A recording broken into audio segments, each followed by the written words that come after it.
inform the audience.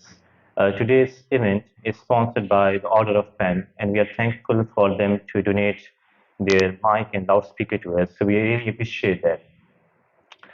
Moreover, the 30th session of Peshawar Circle is dedicated to Mr. Idrees Kamal, who passed away on 10th of June 2013, a renowned activist of Khyber Pakhtunkhwa.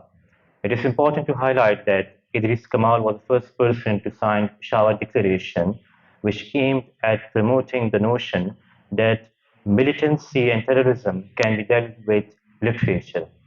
Furthermore, Aman Tehreek, which was founded and which was convened by Idris Sahab, was working for the purpose of peace in Peshawar specifically. To formally initiate the session, I would go ahead with the introduction of the audience and then we are going to proceed. My name is Hamza bin Anis. I'm a practicing attorney and I'm a student of literature too. I'm Amjid Saleem. I teach at the Department of English and Applied Linguistics. I've been teaching there now for the last almost 20 years. And these days I'm heading the department, and it's a pleasure to meet you. Thank you very much.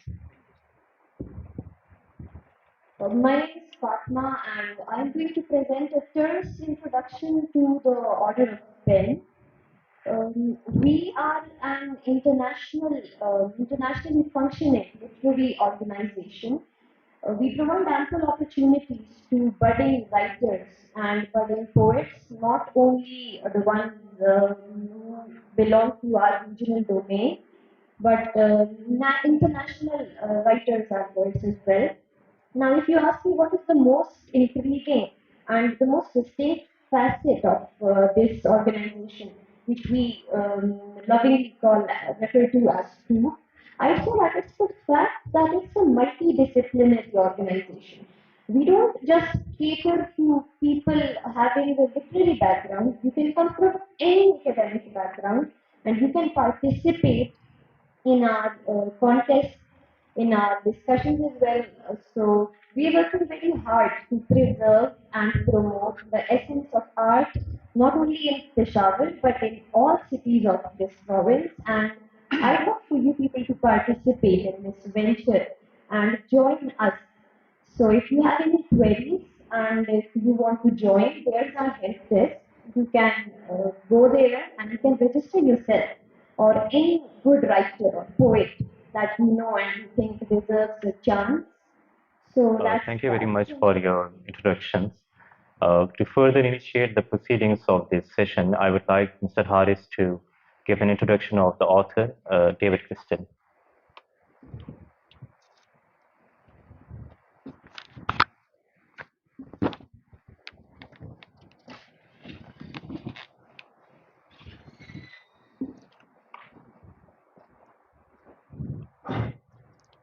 The author name is David Crystal. He was born on 9th of July 1941. He's actually a British linguist, academic, and an author. His most well-known work is on linguistic and English language. Sir David Crystal studied English at the University College London, and he then served as a lecturer at the Bangor University and the University of Reading. He was awarded OBE Award in 1995. He was the Fellow of British Academy in 2000. He was the author, co-author, and edited round about 120 books on a wide range of subjects, but the most prominent work of the author is on the internet linguistics, and he was also involved in the Shakespeare productions, providing guidance on original pronunciation. Uh, Sir David Sir David Crystal was also the Fellow of the Learned Society of Wales and the Fellow of Chartered Institute of Linguistics. The other works of the Sir David Crystal is on clinical linguistics, forensic linguistics, and the most prominent work is on the language depth, the ludic linguistics. Uh, there are around about 120 books that Sir Arthur uh, singly co-authored and edited. Some of them is the systems and prosodic features in English, crystal linguistics, language and religion, what is linguistics, investigating English style, the English language essays by linguistic and men, etc. etc. That's all from my side. Thank you so much.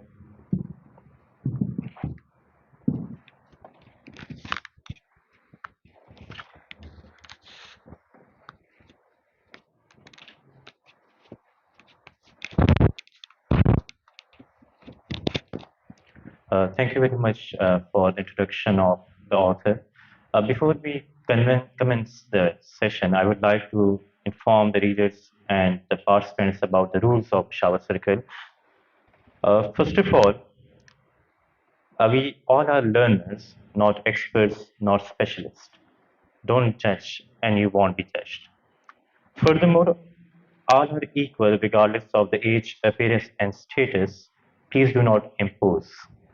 Respect every religion, color, people, even when you have a certain kind of disagreement. Avoid controversial statements, specifically when you are pointing to someone. And please stick to the book. Don't share or impose discussion which is not relevant to the topic. Uh, this was the brief introduction and the author's introduction too. Today's the under discussion books is related to the idea of language death, and I would like to introduce the speaker of today's event, Dr. Amjad Saleem, who I have always loved to listen. Dr. Amjad is serving as the chairman department of English, University of Peshawar, and he's also done his PhD in applied linguistics from Cardiff. So we truly hope and we sincerely believe that this discussion would be fruitful for the realization that languages are done. Over to Thank you you, very sir. much. First of all, Shafiq Gigyani Saab, thank you very much for what you are doing and what you have been doing. This is the 30th circle, right? That means those 29 circles that were held here. That's the continuation of what we are doing today. So you're doing a commendable job. And before, the beginning is what I said. So I truly appreciate your efforts, and you're doing something that I think will be remembered in history. And I'm sure you are making, you are setting an example for all of us. I feel that is, yes, like, of course. So without your team, of course, you cannot function like this. So of course, all your team members, they deserve appreciation. They deserve our heartfelt thanks. You are doing a commendable job, all of you. And what I mean, I'm here today because I know this is just one other step in moving ahead, right? So thank you very much again for doing all this, and I'm sure all of you, you come here, you know, this is an off day, but this shows your dedication, and this shows how important knowledge and discussion and debate to you is. So that is something that I think is to your credit, all of you. Thank you very much for coming. Okay. Shafiq Agyani Saab phoned me. It was probably 3 weeks, 4 weeks back, I don't know. And he asked me to talk about a novel, right? And I said, sorry. I read novel once upon a time. I still do. But then that is not what I do anymore. I don't teach novel. I don't teach literature. So I discussed it with him that if there is anything regarding linguistics, I would love to talk about that. And I thought probably that was something that he would not like.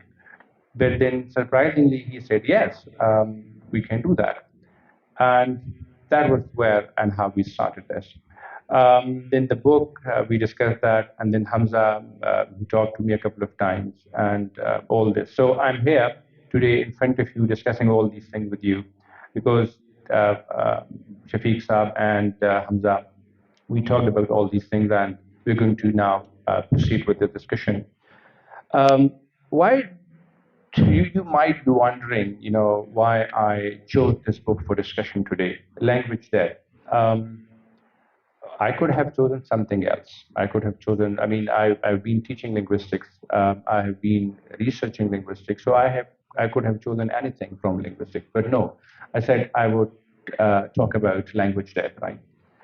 Because this is so much relevant to us. This is so much relevant to our society, what is happening today, and what has happened basically, what has been happening, right, for the last so many years. So this is relevant in our context, and that's why I chose it for discussion. I would restrict myself to about 20-25 minutes of discussion, and there is I'll then of course discuss things with you. Let's keep it very interactive. Okay, so what is language death, right? Now the first thing is that if there is this concept or notion of language death, there must be something that we call language birth. Okay, so languages are born, they develop, they mature, and then they die. Language birth is a very exciting phenomenon. It is something that is really exciting. It's a complex issue in itself, but that's not what we are discussing today.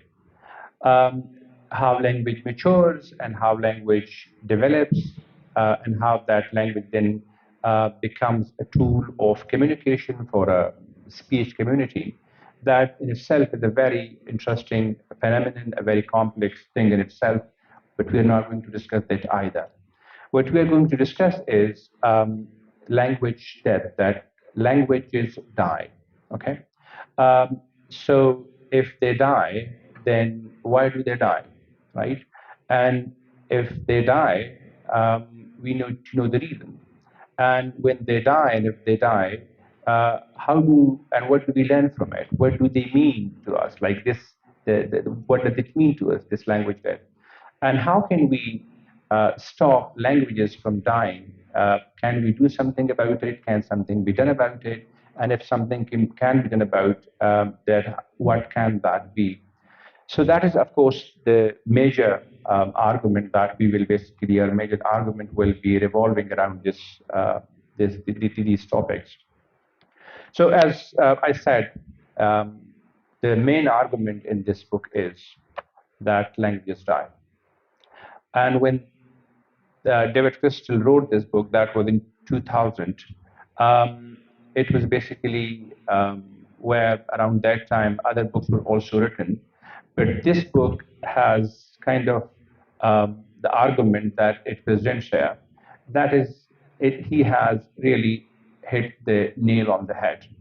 So his main argument is that languages, as we speak, languages that are basically, that is any language that is a part, that is a tool of communication, and that provides us a means to look at the language, to interpret the world around us.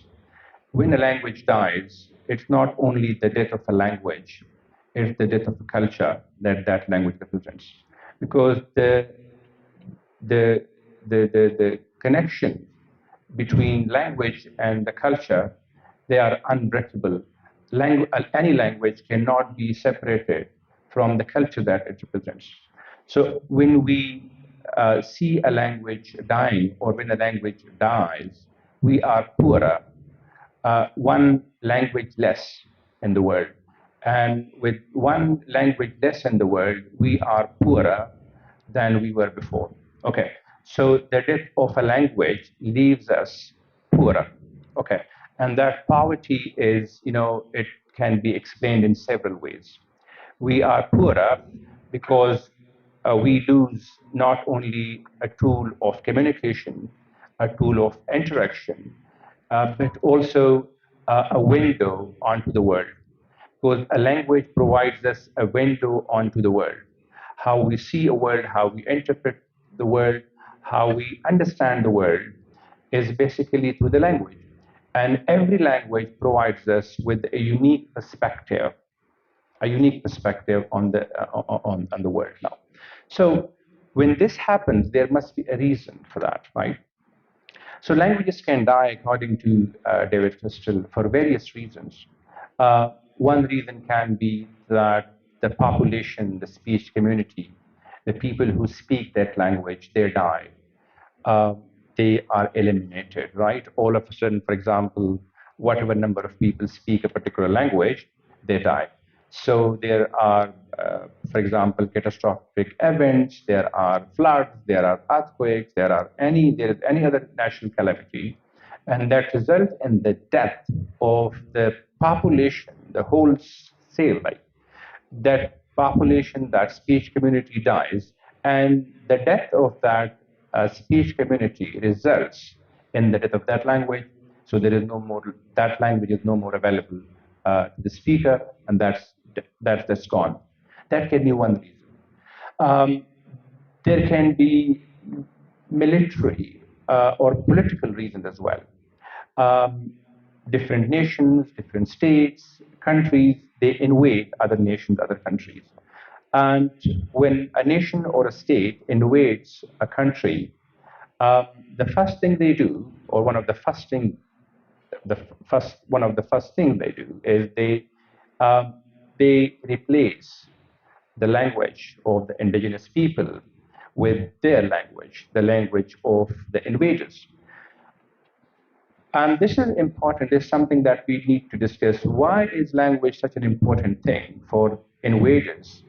That they replace it. Okay, the language of the indigenous communities, they replace their languages or their language with their own language, because language is that powerful tool of identity.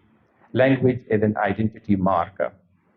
Okay, and language is a tool of identity formation.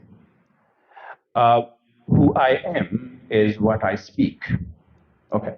So you know me because I am born into a language. People are born into a language. Okay. So they are cultural tools. Um, we do not choose our mother tongue, right? We do not. In that sense, it is a kind of it's not that biological, but it's biological in the sense that we cannot choose our mother tongue. We choose, someone else chooses a language for us, our mother tongue especially, right? Our parents or wherever we are raised. So language, as the point was, that language is that marker of identity. And when the invaders rob us of our identity, they believe that that can be done mainly and mostly by robbing the people of their language. Because when you rob a community of their language, you rob them of their culture. You rob them of their ethnicity or ethnic identification, right? And that's how then you kind of impose a language on them that is not their language. And when you rob them of their language, they kind of lose connections with their history, their literature, their folk lore, their, whatever is important for them. And that's how we, in a way, um, devoice them. We take their voice from them because they cannot speak in their language. Okay, so it's a long discussion, but I'll move to the next point. The point is that when languages die, they die for political reasons too, and of course economic reasons too. People are, a certain speech community, the members of that speech community speaking a particular indigenous language, they are, they do not have means of, earning, or it's not, they cannot, wherever they live, that land does not offer them opportunity for, earning, or they do not earn, or they cannot earn, so they migrate. When they migrate, So of course they move away from their roots, right? And when they move away from their roots, they move away from their language. And then of course wherever they go, then the market has its own language. They speak the language of the market. Okay. And then of course again you are in a way um, forced to speak a language that is not your own language. Um, this loss of language, it can be again interpreted in several ways, right? So it can be subtle or it cannot be that subtle. For example, a country or a state, it offers you opportunity, job opportunities, market opportunities. It offers you space to, earn money, but that is tied to the language that they have chosen for you. Your language is robbed of all these opportunities. Your language is as complex, as beautiful, as good as their language is. But why has it happened that their language, for example, has emerged as what we call superior language? Your language has been reduced to the status of inferior language. It has been relegated to a secondary or secondary position. It can be achieved through, as I said, explicit means or not so explicit means. So of course there is this political, issue. There are nations, there are countries that they believe that they need one language uh, because it is important for their national unity. So the concept of national unity, it basically for political entities, for states, they believe that diversity of languages is a threat to them. Because when there is a diversity of languages, that they believe that the nation will be divided along ethnic and linguistic lines. So they eliminate these threats and then they impose or superimpose a language which is not the language of the indigenous people. And when it is not the language of the indigenous people, so of course there is resistance to that language too. But then states, any state, of course, has what we call monopoly over violence, right? They can use violence in so many ways. So what happens is that no matter how resistant you are, um, the majority or a good section of the population will stop speaking that language. Okay, it is then accepted that okay, my language, and that's how we develop, this inferior be attitude. So you say, okay, our language is, my language is inferior. It is not good enough for, formal situation, interviews, jobs. It does not give me anything.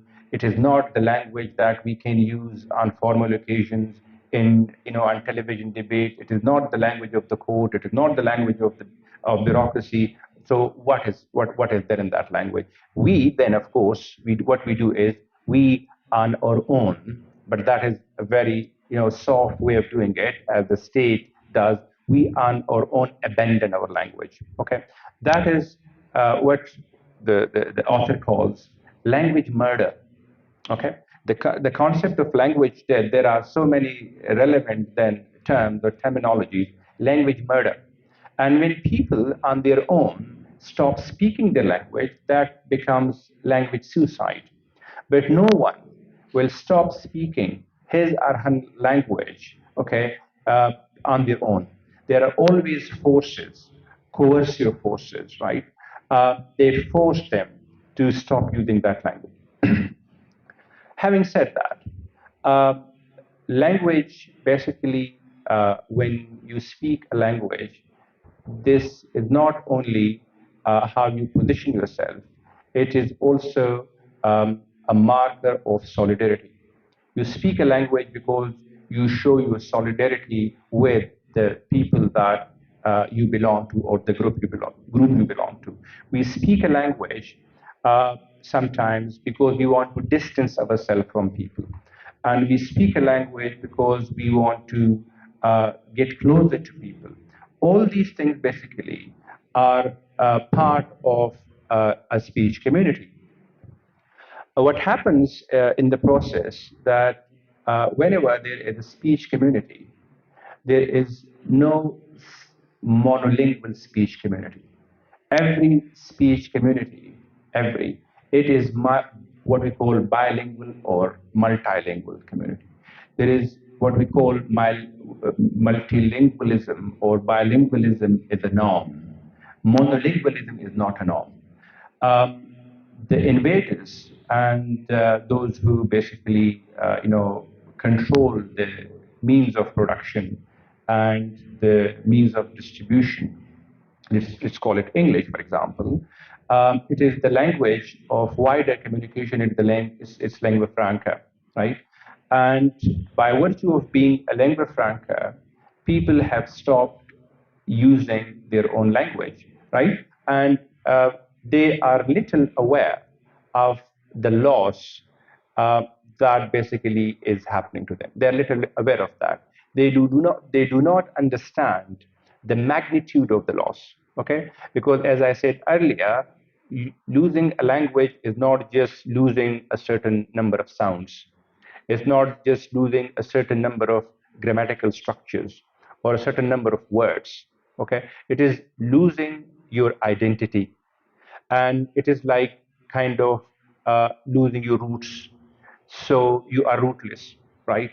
You go to Europe, you go to America, you go to any other part of the world, and if you do not use your language, what happens is you basically, that is what we call assimilation. Then you may use that language as a first generation immigrant, but your children will not use that, and your grandchildren will not use that either. So that's how languages are lost, right? Okay.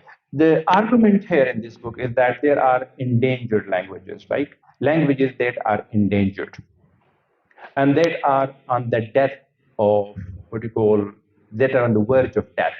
That means they can disappear in, and the statistic that is that are given here, that they can disappear in 100 years time or 200 years time, and there is also this possibility that probably in 250 years time or 300 years time, the majority of the languages,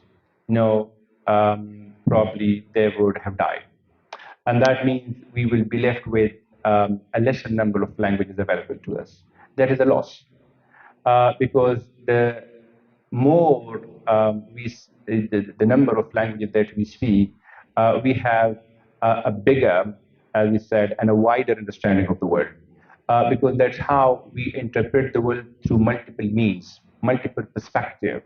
Like, if you look at this room, so there's, for example, a window there, and there's a window there, and there, and there, and there. And through every window, you see the world, a different part of the world. Because what I can see from this perspective, can't see from that perspective. That perspective is available to you, and you can see the world from a different perspective.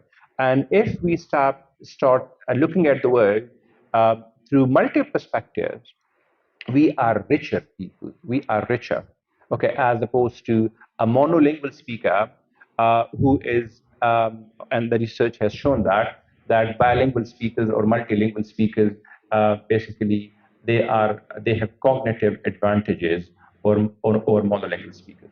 Now, the point is that to avoid or to stop languages from dying, there is this need to promote multilingualism, to promote bilingualism, and to um, make this point clear to people, general public, that when you learn a language, you basically open up a new window onto the world.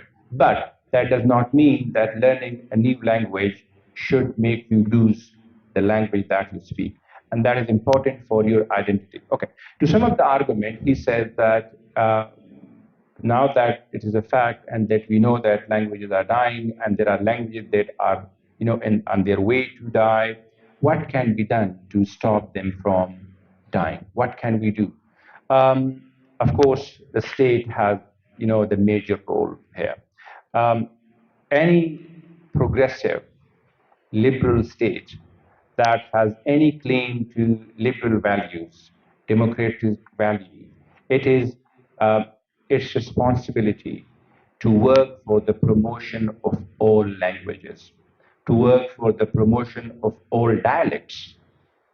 It is the responsibility of every state and state organization to ensure that languages are not stigmatized, that languages are not ridiculed, and the speakers are not ridiculed. Okay, and that is of course the primary job of the state, but I think we too can do it, in our private capacities, right? So, for example, if my mother tongue is Pashto, that does not entitle me in any way to mock the speaker of another language or another dialect. Okay, and the same is true for the speaker of any other language, because all languages are, of course, as I said, structurally, complex. They are, equally good means of communication. No language is linguistically or structurally superior or inferior to any other language.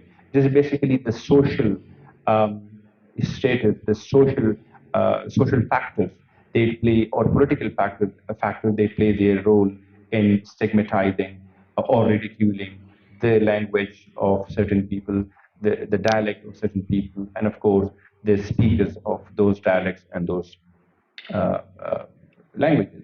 So it is the duty of the state, it is the duty of state organization, it's the duty of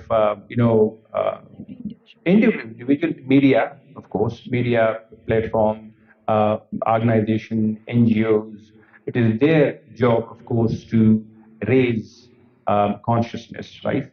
They should work as whistleblower, someone whose job is to spread awareness and to make people aware that the extinction of languages is real. There are languages that are endangered. There are languages that are on the verge of extinction. And there are languages that if we lose them, every language, that if we lose them, we will be poorer without that language, right? So that is the main argument that the writer has basically presented in this book. The detail that he has provided from different countries, different areas, different speech communities. There are a number of examples. I just focused on the general argument. But if you read the book, you will come to know that the statistics are really, really devastating.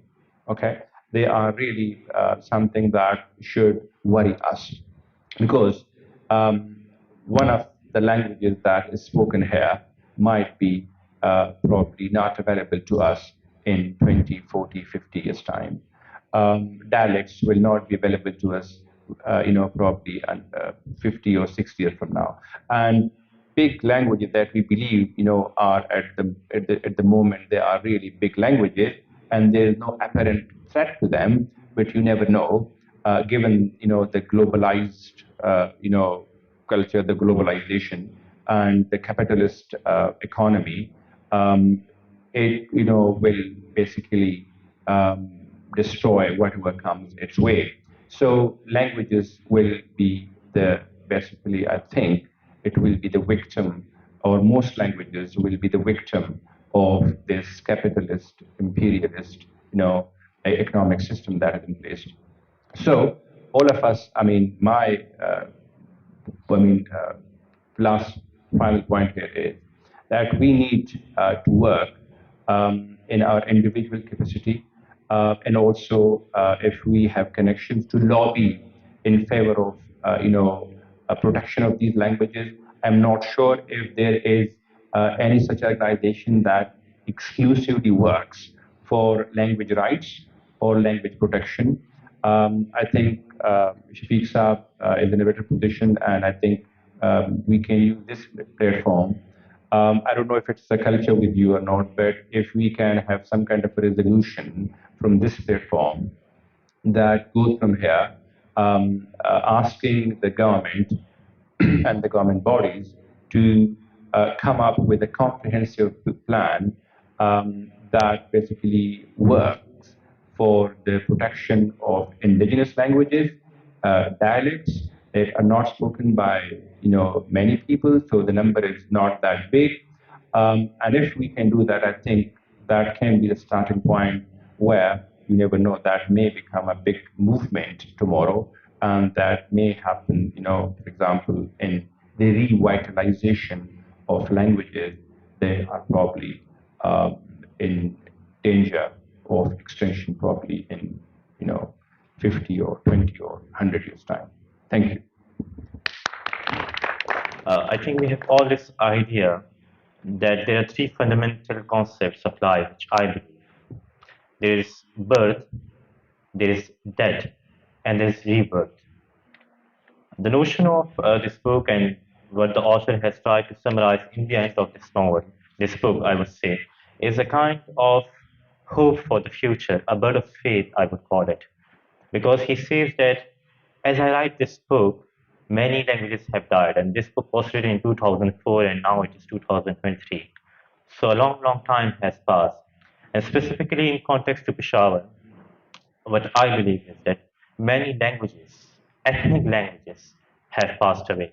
They have perished. In Andrune Peshawar, we had speakers who spoke Farsi, who used to speak different dialects of Hindko, which they don't anymore. And that is a matter of concern, and the same goes for Pashto. But I have seen that Pashtun speakers, they do not have that originality which the Pashtuns before them had. So this is the notion of this book, and thank you, sir, for trying to beautify this discussion in such a brief time. We are going to open the floor for the audience and their participation. So you may raise your hands, and whoever wish to speak first, please proceed. It's a very interesting question. I would love to talk about it a little. This term exists, and it is there for genuine reasons, right? The concept of language murder, that is, as you said, is probably self-explanatory. That languages are murdered.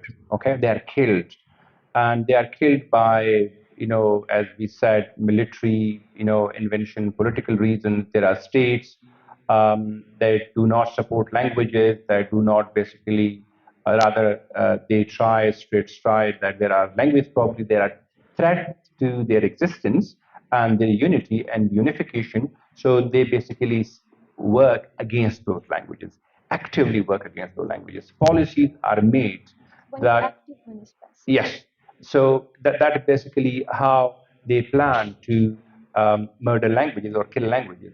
Linguicide or language suicide, as we call it, it is also a murder, but it's a different. It works a little differently. People abandon their languages, as you said, not because they want it, or not because nobody would want. As I said, nobody would like to you know do away with his language or to stop speaking their language. It is also, again, political, military, economic um, reasons that are behind them, because in their language there is no job. Their languages do not offer them job opportunities. Their languages are socially stigmatized. Their languages are labeled as inferior. Their languages are labeled as the languages of the primitive people. So when you have such, what we call demonization of languages, when you demonize a language or a dialect, and then not only demonization, it is also the other way of looking at it, the criminalization of language. When you criminalize it, so you are not um, supposed to speak your language, and that's what we have seen it here. There are schools, that punish students for speaking their mother tongue or their indigenous languages, right? That is basically the criminalization of language. You have criminalized it for the speakers, for the those who speak those languages as mother tongue to speak them.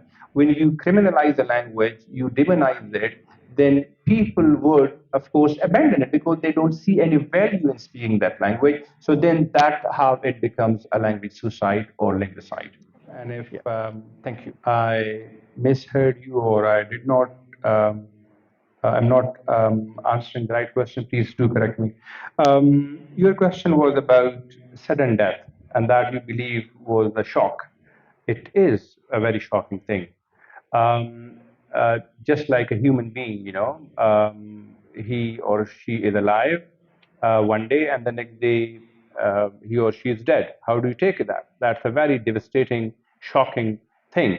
The same is true about a language. Yes, because a language that was alive until yesterday is no more there. But then there is more to it, right? That means that when you say it was not there the next day, that means there was the last speaker who spoke that language. One last speaker. That means that the language was already dead. When there is one speaker, that is the language is dead because there is no one that he can or that language can be passed on to. There are no people who are interested in learning that language, so that language was already dead. It was just the final, the funeral, or it was the burial that was probably buried that day, but it was dead long ago because that means you need a certain number of people, a certain number of speakers for that language to continue and flourish. So it comes at a shock, but more shocking than that is that it was already dead. There were not many people available to read that. To speak that. Second question is about monolingual society, that it is probably in our interest to have a monolingual society, and that would, as you said, that would do away with political tension and political problem. I would not agree with that, right? I believe that monolingualism, as I said, it's not the norm. It's not normal. Uh, the normal is multilingualism and bilingualism. When you speak more than one language, because as I said, when you have that inclusive approach, you learn from the experiences of the speakers of other languages. And every language, as I said, it gives you a fresh and different perspective onto the world. So by eliminating languages and by aspiring for one universal monolingual world, that would be a very boring world, okay? Because that is basically the diversity. It comes at the cost of diversity. So look at all these people. Like tomorrow, you say, I mean, not that for example, that all people here they would be dressed uniformly. Okay, it was a very boring way of presentation. Or everyone should speak the same way. Okay, how would you take it? So everybody speak the same way. That means it's a very boring way of looking at the world. So that is essentially, as I said, eliminating diversity, pluralism, multiculturalism. This democratic world. So diversity is in fact what we need. And diversity necessarily entails multilingualism or bilingualism. I hope I have answered your question. And the age factor that the author mentioned, that a certain group of people, if they speak a certain language, and when they view old, when they Right. So when a certain group of people they grow old and they speak that language, and the younger do not. So the author has mentioned a certain distinction for them that the language becomes more potent when old speakers, yes, sir, and when the younger do not go for it because they do not find prestige in it. So kindly please. Yes, very true. That has to do with language attitudes, right? We develop negative attitude or positive attitude towards the language. Now, when as you said, when the language is portrayed and projected as inferior or as socially, marginalized, when it is portrayed in negative terms, then uh, fewer and fewer people speak that. That means the younger generation, they stop speaking that language. That means the oldest of the family members, it is with them only. So it is not passed on. Why would younger people or younger generation or members of younger generation speak a language where they do not see any future in that language? They don't see being represented in that language. So it is marginalization basically that results in eliminating that language, and the speakers, of course, a younger speaker or children, they do not speak that language. Even parents stop speaking to their kids in using the mother tongue or the native language. So yes. Okay, thank you. The second question was from that was about capitalist system versus language. So you said capitalism basically essentially is behind killing the diversity, right? No, it's not. It has not. It has nothing to do with capitalism per se. Any hegemonic uh, authority. If you take the example of Soviet Russia, Soviet Union, when it was in power, um, the Russian language was basically the language of all, states. Although the impact was not as devastating as the impact of other languages are on indigenous languages, but Soviet Union, that was that hegemonic power controlling so many countries as part of Soviet Union and outside Soviet Union too. That also resulted in endangering the languages spoken by people from, let's say, Kazakhstan and Kyrgyzstan and Turkmenistan. And so it is with any invader, irrespective of, yes, particular market, any hegemonic power will do that, right? So tomorrow, if for example, China emerges as a global power, it will do the same. And there is always Chinese center, right? People have started learning Chinese learning center. Why would this sudden interest in Chinese? Because people see China as an emerging power, and it has already kind of spread itself to different parts of the world. Yeah. Okay. Then this question from Pesh. So okay, there's this guy. Um, uh, we do not teach mother tongues. We acquire mother tongues. Mother tongues are not taught. Okay, we acquire mother tongues, and we acquire them in a natural manner. So you speak Pashto really well. You know it really well. You think you don't know that, but you know it. So what you think you don't know is basically probably you don't know how to write it, right? But writing is a different thing. You don't know probably some Pashto words, but then the grammar is Pashto. It is just because there are certain lexical choices that you are not exposed to. So as I said, under the influence of media, because 24/7 it is Urdu on your television, right? So you listen to all sorts of debate, political or infotainment or entertainment, it's in Urdu. So then your lexical choices come from Urdu. That's why you believe you do not know Pashto. You do know it. It is just because your exposure is no Urdu. It is more than your exposure to Pashto. Yeah, but it is fine. You speak it as a native speaker, and you speak it as well as any other speaker of Pashto, right? Okay. Then there is this question from why will someone kill their language? Right. People do not kill their language. People are forced to abandon their language. Right. People are forced to discard their languages, and they are forced to discard their languages under social and economic pressure. Their languages are declared as poor languages. They are primitive languages. They do not fulfill the needs of the modern, communication style. So look at social media. Social media, you see English, you see Urdu. It's mostly English. So people would, why would they use Pashto, right? So it is not killed by their speakers, who speak it as a mother tongue. It is because the state or the globalization, as I say, they force people to abandon or force to discard their language. As you said, English is used to help you learn English as a lingua franca. It is important to learn English or any other language for that matter, be it Chinese or be it Russian or be it any other language. People learn languages for several reasons. For aesthetic reason, I want to know many languages because I want to know the culture.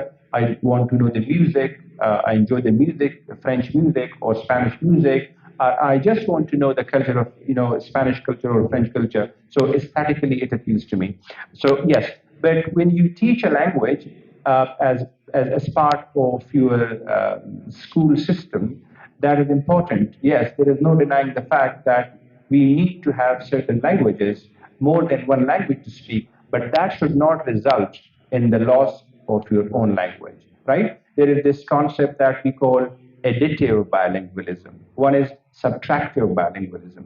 When the bilingual society, it gradually, the less dominant, sorry, the small language or the language of the indigenous people, it is subtracted. So that is called subtractive bilingualism. That is negative. Additive bilingualism is when you learn two languages or several languages, and every language, one language benefits the other language. So what we need to encourage is additive bilingualism, that you can speak and you must speak more than one language, and that's what we need to do, for example, as part of our education system too. Language can be as a saved, life can be. I mean, your question. My question was that, like, if we appreciate assimilation, like politically and in other ways, why not assimilation in language? Right. Like, What does that mean, assimilation language? for example, adopting a new, like, assimilation means adoption. So if we adopt other people's political system, other system, why not, like? It's the same thing. We have adopted English. English is our official language, right? We have been speaking Arabic too. I mean, learning Arabic too in certain, yeah. But that does not mean that that should result in the loss of your language. Because if we leave behind our language, that would result in a monolingual society. Monolingualism is not basically a very desirable thing. It is multilingualism and what we call basically the diversification of languages. So people should be able to speak and should be encouraged to speak as many languages as they can or they want. So I think one single language cannot work and will not work. No. Thank you.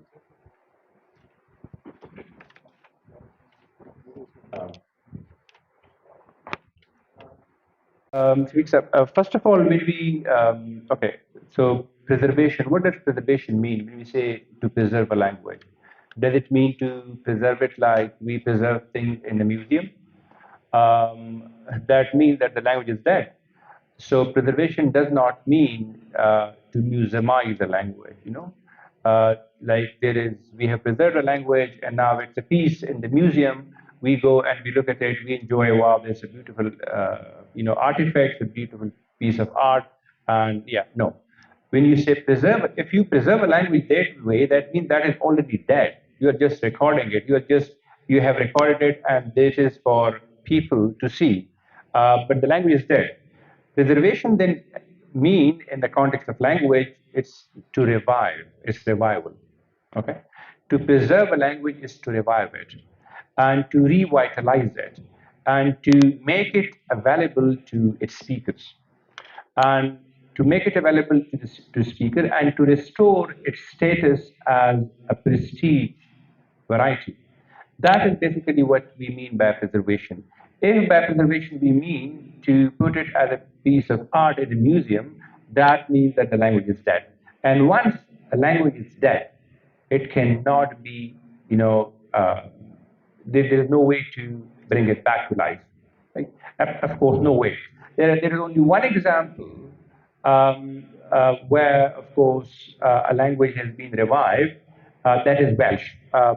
David Crystal himself is Welsh. I studied in Welsh, so I know that. Welsh is the only language that has been revived, okay? But that's an extreme example. Once a language dies, it cannot be revived, one thing. The preservation, of course, that has to be kept in mind, the context. As you said, speaks up, yes, quite a few dialects are, as far as Pashto language is concerned, or sorry, not Pashto language, the dialects in Khyber Pakhtunkhwa. Um, the speakers are probably not that many, but at the same time, the state's response is really negative. It's not only negative, it's hostile. The state basically, I would say, is a party against these dialects and these languages instead of promoting these languages and revitalizing these languages and coming up with a strategy. The state is not doing anything. The Constitution of Pakistan, yes, guarantees that, but that is just there. There is nothing more that has been done so far. Okay, coming back to the questions that some of you asked. So, Pashto dialects, you said Yusufzai and non-Yusufzai dialects, or dialects spoken in the southern parts of Pakhtunkhwa. There's the same distinction, because Yusufzai, or this part of the province, this has been the center or the power corridor. And the speaker here, they basically ruled most of the time. So then their dialect, and then the literature that was written, and then, for example, Hushal Baba was, he wrote in Yusufzai dialect, Ghani Khan, all mainstream big names, Rahman Baba. So basically, the mainstream literature was written in Yusufzai dialect. And all these big names, they put their weight behind Yusufzai dialect. So by virtue of being spoken in the north, and by virtue of being all those major writers, they were speakers of Yusufzai dialect. Those Yusufzai dialect then, of course, achieved their status. But that does not mean that southern dialects, Banu or Bhangu or Waziristan or Karachi for that matter, any one of those dialects is essentially inferior to Yusufzai dialect. They are as good as big, beautiful medium of communication as Pashto is, sorry, Yusufzai dialect is. And you never know. Tomorrow the balance changes, and people from southern parts of Pakhtunkhwa, they come in power. They have then, they are in the position to decide things. Probably their dialect would become the dialect of the power, people of power. So the scenario changes or can change.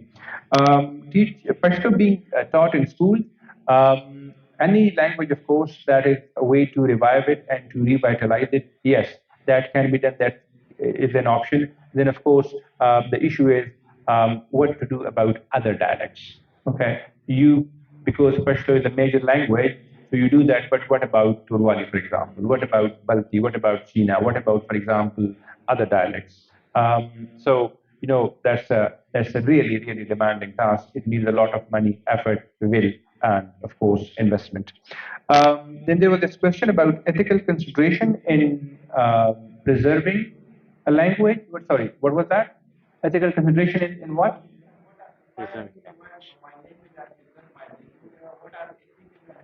Like, if preserving means, again, I said, so that is answered, right? You cannot preserve it. Preserve means you have to make it, you have to make it available to the speaker, right? That is the only way. Otherwise, you are not doing anything. You are just recording it. Then there was this question about Pashto language is compulsory. What was that? Yes. What was the question?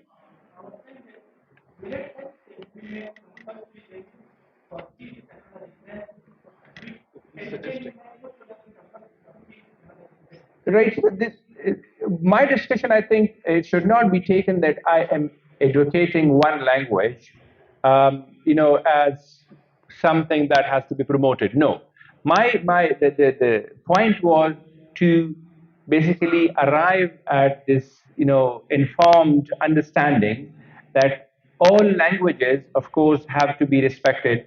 Now, for every country, every nation has to decide what is best for them. So, for example, in addition to using their languages or revitalizing their languages, they can use one, two, or any number of languages they believe are important for them. It can be English, it can be Spanish, it can be German. Pashto, yes, of course. But then the investment and the level of commitment and will that is needed here, that is a very, very daunting task. If it can be done, why not? There was one question about language. I think, okay, that was just a comment. Yeah. I'll answer your question first. You said quite a few interesting things. So, say, Pashto is not spoken the way it should be spoken, right? There's no such thing as like that. Any language is the collective property of that speech community, right? The speech community has rights over how to use that language. So there is no one way of doing that, one thing. And again, say fine Pashto and good Pashto, again, these are loaded words. There is no such thing as fine Pashto. So if there's a fine Pashto, there is a rude Pashto, and there is, no. Um, and you said there is no debate culture, and there are debates in fine Urdu and fine English. No, these are all basically, it has to do with the social functioning of a language. When a language is socially, let's say, respectable, prestigious, then all these things, they are there. They happen to a language. So the first and the foremost thing is that a language should be elevated to a status where it is then used by the speakers, right, in different functions. So, for example, today, if you look at Pashto, we use it, for informal discussion and for family discussion with family members and friends. Lovely, that's great. But then we have specified the domain. It is not fit to be spoken, as you said, in parliament or in TV shows, or it is not a fit medium for debates or dialogue. One of my MPhil students, she did research with me on this topic, and we looked at the use of swear words, okay, in Pashto and English, and our finding was very interesting. People preferred, okay, university students, they preferred to use English swear words as opposed to Pashto swear words. Swear words are swear words, right? But they preferred English swear words to Pashto swear words because they believe that using English swear words mark a certain kind of educated identity for them, right? So if that is how things are, then that means you have to do something more. And that's again where the role of the state and the government becomes so vital and important. So it has to start from top bottom. So it can be bottom up, it can be top down. So the top down approach, I think that is important, and the bottom up approach is equally important. So the state must take its responsibility, it must do its job, but at the same time, we, the individual members, have our job to do as well. Coming back to your point, I would just add to it. I agree with what you said, but this has to do with ownership. We need to own the language. And it is said that if it is made part of the competitive exam, so people will just do a certain kind of reading, a certain kind of memorization. Language is not memorization.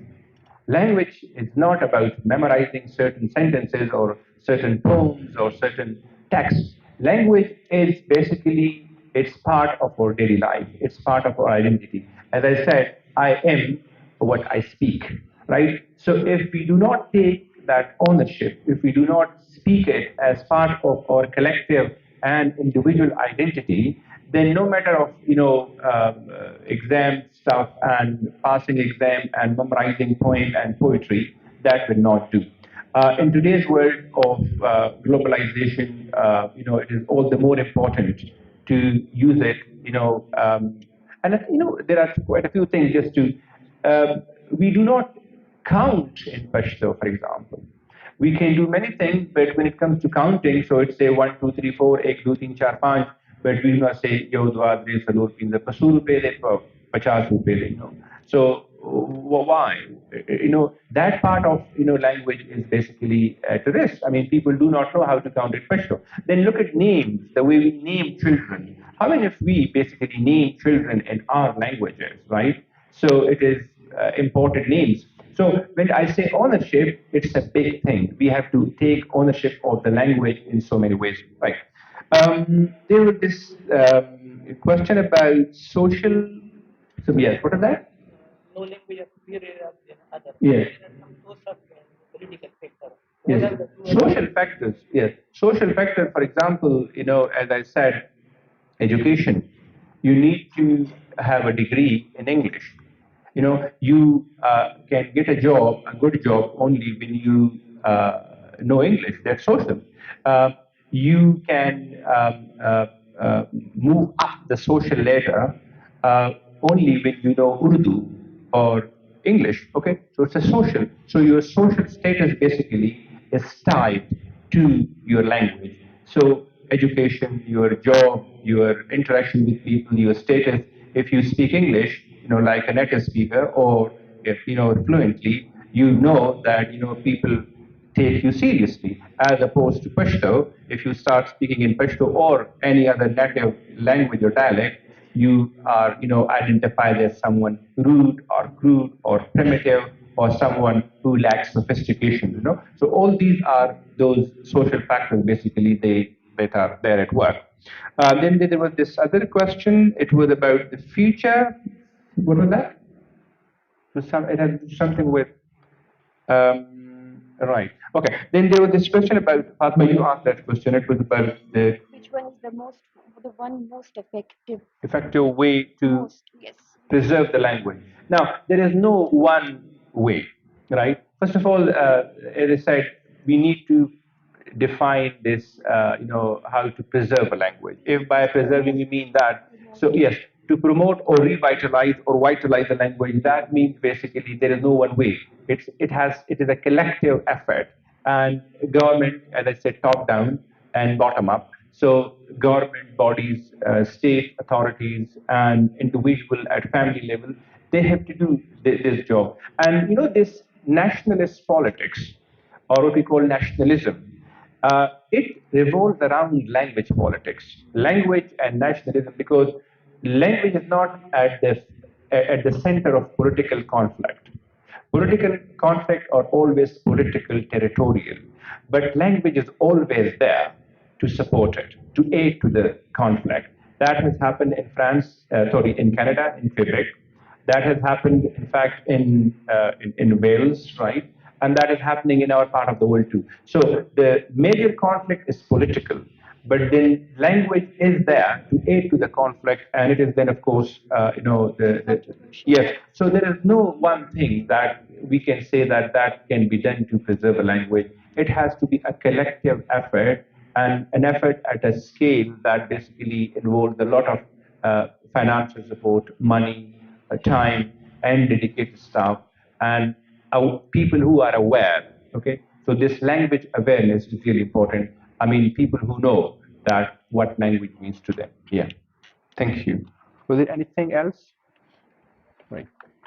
He had a question, I think. It's a never-ending topic. With human qualities, we are oftentimes we Thank you very much. outside. Since the topic has been concluded, I would like to make a conclusive note, and then we are going to proceed with the ending of the ceremony. Every language is a manifestation of a culture, a set of wisdom. You may have heard a very beautiful song, La Peshawar Mistor Mara Gora. Every Pashtun speaker and every person related to Pashto literature has heard about it. Now, mentioning this means that I'm trying to portray that how language cannot be only used as a medium of communication, but a main tool of existence of the past Asian glorious history. I will try to say this in Urdu for everyone to understand.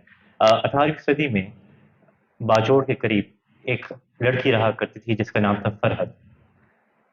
Farhad एक दिन दरिया किनारे कपड़े धो रही थी और वहां से एक नौजवान का गुजरना हुआ और सुनने में आया कि उस वक्त बाजोड़ में जो काली कमीज़ होती है वो काफ़ी मशहूर है तिजारती लिहाज से।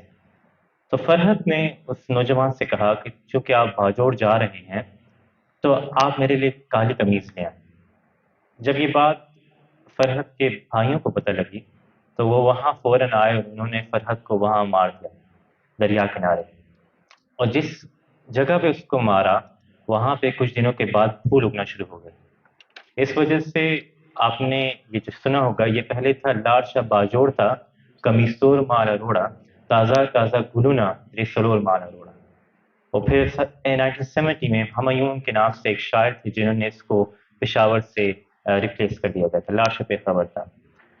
हर जुबान ना सिर्फ हमारी शनाख्त की पहचान है, बल्कि हमारी भी शनाख्त है। सर ने जिस तरह बात की, so since we are talking about multilingualism, I am speaker of Hindu and Farsi. और अक्सर हम घर में भी ये बात करते हैं, and talk about these things in other areas too, that languages are not only eliminating the linguistic domain or corpus, it is also eliminating us. We are dying with it. और पिशोर भी जड़े लोग इतने बैठे हैं, मैं समझना कि साड़ी जड़ी जुबान की नुमाइंदगी में वो इतने नहीं होनी पी। एंड इमरोज एक गुफ्तगू conclusion, we need to understand that if language dies, we die too. मैं कुछ साल पहले बहरैन मेरा जाना हुआ, तो वहाँ एयरपोर्ट पे एक इंडियन फैमिली से मुलाकात हुई, विच वॉज फ्रॉम लखनऊ। और मैं बड़े मज़े की बात आपको बताता हूँ, शायद वो एक मशहूर भी हुआ कि लखनऊ में जब दो बच्चे लड़ते हैं तो एक बच्चा दूसरे से कहता है कि हद अदब, आपने अगर हमारी शान में गुस्ताखी की तो कुछ भयानक हो जाएगा। तो दूसरा बच्चा कहता है कि हम आपके रुखसार मुबारक पर ऐसा तमाचा रसीद करेंगे कि आपका रुखसार गुलाब की पंखुड़ियों की तरह सुर्ख हो जाएगा। Now everybody who hears this thing laughs, but I don't, I cry. Because I feel that the representation of language has died. Look, no accent or dialect, etc., needs to be acknowledged. So every language, Pashto, Hinko, Farsi, or any kind of language, needs to be revived.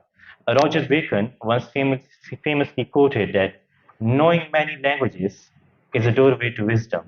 And there is a very big difference between wisdom and knowledge. Knowledge means the accumulation of information, whereas wisdom means the moral synthesis of that knowledge. Thank you so much for listening. I have a last announcement to make. This is the first time I have been honored to moderate the session of Peshawar Circle, the 30th session. And Shafiq sahab से मेरी पहली मुलाकात तब हुई थी जब मैं बहुत छोटा हुआ करता था, back in 2017 and 16. He doesn't remember me, but I do. And I feel that honoring me with this privilege was a manifestation that the pursuit of literature, the pursuit of knowledge and wisdom must always go on. आप सबका बहुत शुक्रिया मुझे सुनने के लिए।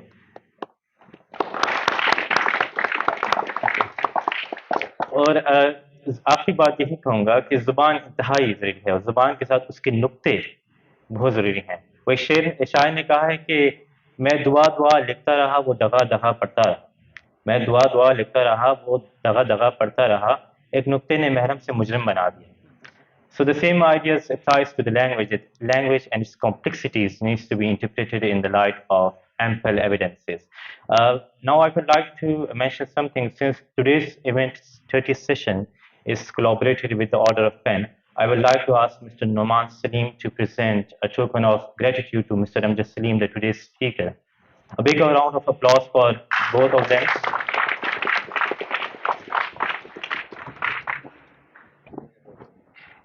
Sir.